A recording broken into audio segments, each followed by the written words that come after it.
पुण्यातील डॉक्टरांचं उद्या काम बंद आंदोलन. फक्त रुग्णालयातील आपत्कालीन सेवा सुरू राहणार. कोलकातामधील महिला डॉक्टरवर झालेल्या अत्याचाराचा निषेध व्यक्त करणार.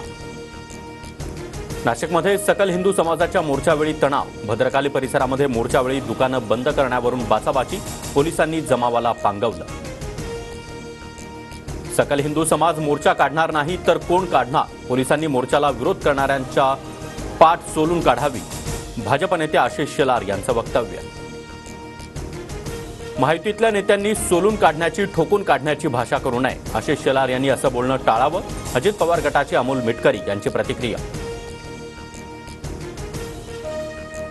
महंत रामगिरी महाराजांचं मोहम्मद पैगंबरांबाबत वादग्रस्त वक्तव्य. रामगिरी महाराज यांच्या वादग्रस्त वक्तव्यामुळे वाद.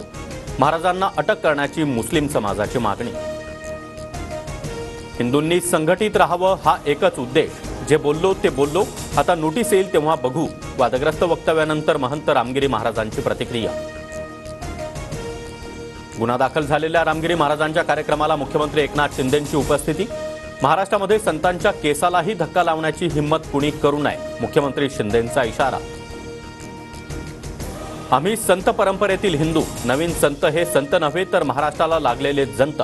शरद पवार गटाच्या जितेंद्र आव्हाड यांचं वक्तव्य. बांगलादेशच्या अंतरिम सरकारचे मुख्य सल्लागार मोहम्मद युनूस यांचा पंतप्रधान मोदींना फोन. बांगलादेशातील हिंदू आणि अल्पसंख्याकांच्या सुरक्षेचं युनूस यांच्याकडून आश्वासन. ट्विट करत पंतप्रधान मोदींची माहिती. लाडकी बहीण योजनेचे दिलेले पैसे परत घेतले जाणार नाहीत. कोण मायचा लाल असं बोलत असेल तर जीभ हासडून काढेन. रवी राणा आणि महेश शिंदे यांनी केलेल्या वक्तव्यानंतर अजितदादांची तंबी.